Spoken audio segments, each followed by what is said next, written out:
everyone, Joshua Hanlon here at Atlanta BrickCon, and I'm with the builders of this fantastic castle and working clock display. So we're going to check out both of these amazing models. If you want to start by introducing yourselves. I'm Travis Skelhaus.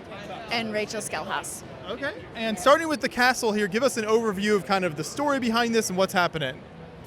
Well, we had the Rivendell set in our cabinet, and it was so inspirational and beautiful. We wanted to make a whole castle based off of the design, the color, and so we just went ahead and thought of a display that would fit in our cabinet, and from there we figured out some buildings we wanted to do, and the waterfall was the first thing. We knew we wanted a waterfall. We wanted to try to get it to move, and from there it took off. Okay, fantastic. And speaking of the waterfall, what were the challenges of kind of getting that motorized and running like this? Well, we first found those garage doors, and it was like, how do we make this into a moving waterfall? And so that was the first thing I started working on, because it was going to be a real fun feature to have. And so building the rock wall behind it, kind of working with snot basically to get it to have a different look to it for Lego, and then finding the mechanism that could actually turn it. So basically there's an axle being turned by a motor with two regular car wheels on it, and the weight of that chain is enough to go through. It channels through the second layer there, and then it just wraps its way back up. So that's all one continuous loop of pieces then? That it is. Wow. Yeah, that's impressive. And it looks like it's running great right now. How has it been so far as you've tested it? Well, today it's going good, but at first it was like the table's a little unlevel, so there's a little bit of gaps here and there in our build because of the table's unlevel. But I think Rachel figured out how to kind of push it over to the side so that it would actually run continually. Mm-hmm. And that takes us to the separate kind of towers and buildings here. If we start with this one where you've got the dinner happening, what can you tell us about this section here? Well, we wanted to have that spot filled with something. Right until the end, it was empty, and we're like, what else can we do? And so we thought of a round table, a gathering, but we only have so many elves to work with. We said, what if they're meeting with people from other realms? And then as a joke, I just grabbed a lot of random minifigures from our collection and said, we've got Batman and Indiana Jones and the Doctor. And then he brought in that some actors have a lot of minifigures made from their different movies and so we put two of Nick Fury and Mace Windu, and Nice. and having them look at each other like, what are you doing here? Otherwise, our build's fairly serious. There's not a lot of those goofball elements, but we got a little in there. What is happening in the roof and then kind of the hall down below? Up top, we have what's it called? Aquaponics. So they have their fish and their plants working together in the little greenhouse. And down below is like a great hall. The chandelier is also one of the early builds that I had done, and we had to figure out where and how to display that. Would have been really cool to figure out how to get each little candlelight lit up, but that's a future problem. And then on the far left here, we've got the tallest point of the build. So take us through this design. Well, this went under so many different versions of it to try to figure out what I really like, what worked. To make something round out of Lego was kind of challenging. I rebuilt it so many times in studio as well, and just played around until I figured out what I liked. I really wanted a spiral staircase, and we had a number of those like dinosaur tail elements.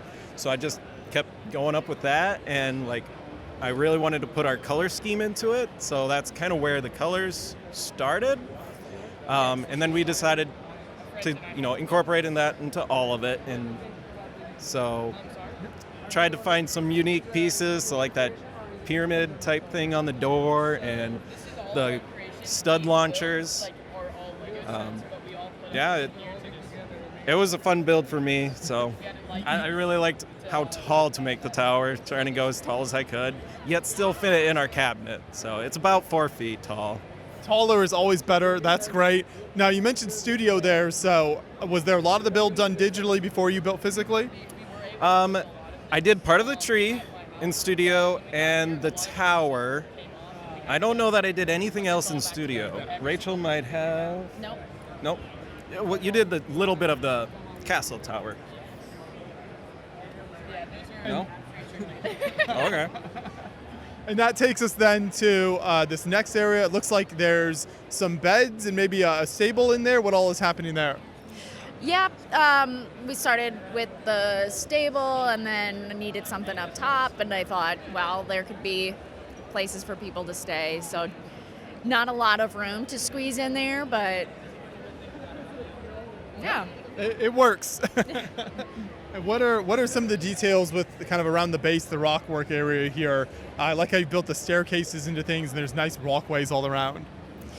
We wanted it to look like they were building in and amongst the rocks. So we tried to make it look like it was shaped and chiseled with the legs detail, the railing, and trying to incorporate both vertical and horizontal with the rock work. But Kind of got a time issue there too, so I went with the rock, just a lot of it being vertical, and it was a little easier that way. And then, yeah, I did do the cave as well under it. So we were wondering, like, what do we put in an elf cave? And so they're not mining for gold like dwarves, so we put diamonds in there. And so they're getting diamonds out. I put some light features behind there to kind of shine a glow for the diamonds, which I thought turned out really well. And then, yeah, they're carrying off the gems over to the far tower, where they're like chiseling it down into nice actual diamond stones. And then they're hidden amongst all the builds here and there to kind of, this is a diamond castle, sort of, This far tower is really interesting with kind of the wave technique there, almost on the roof. Mm-hmm. It just came about with, I have these pieces that we haven't used yet.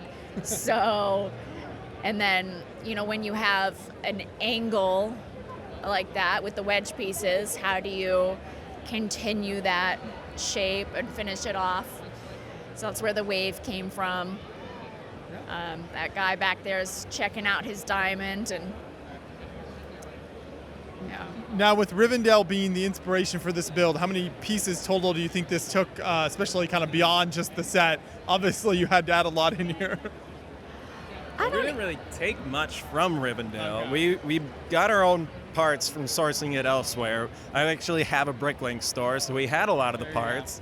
And to guess how many parts, I wouldn't even know where to begin. It's an insane amount. I mean, there's lattice work underneath with 1x6s for the structure.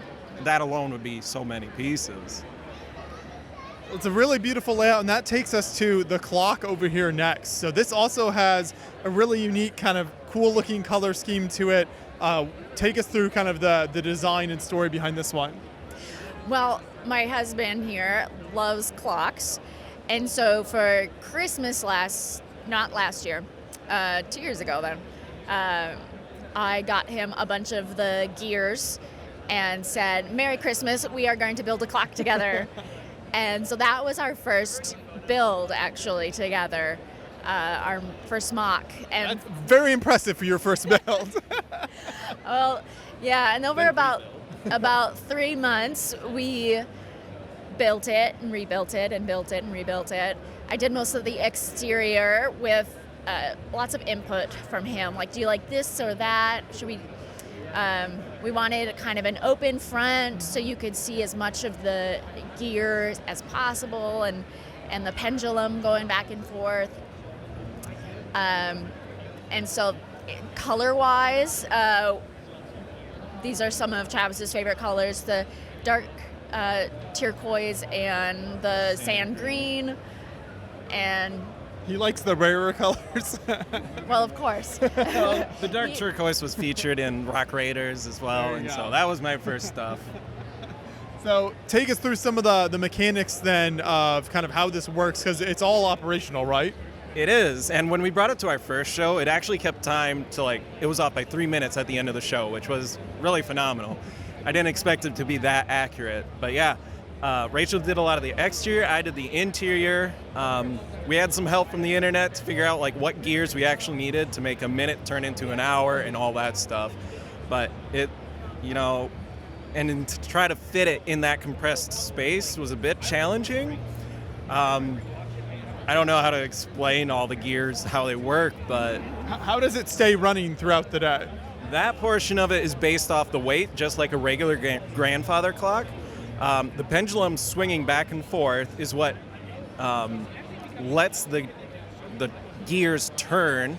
There's an escapement chamber, so every time it goes back and forth, that gear turns one notch.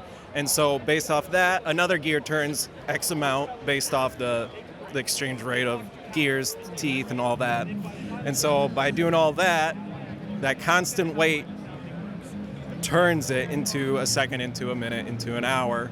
And once it reaches to the bottom, that weight will actually flip a switch, which will then start the motor to raise the switch, the weight back up, where it hits another switch to turn it off. So it's running on its own, and it will continue running until the batteries run out in the switch. And I noticed there's some cards underneath the feet there. So is this pretty precarious in terms of the level tables and kind of having to be at the right level? We have no idea. Because one day it'll be working, like yesterday it was working fine, and this morning we turn it on, set it to the right time, and all of a sudden it doesn't want to go again. So there's always just a lot of fiddling. Best keep it level, and you have the best luck with that, but then pull this gear out a little bit, push this gear in a little bit. What's going to make it happy? And it looks like is the weight just now reaching the bottom there? Is that? Yep, and it'll go about 5 minutes for it to drop all the way down, and then it rewinds for maybe a minute, and then it starts all over again. But even while it's rewinding, that ticking continues. There's a special gear that allows for that. It's quite fascinating on the inside. This is really incredible. Do you ever envision yourselves doing a clock on a bigger scale at all, or is this?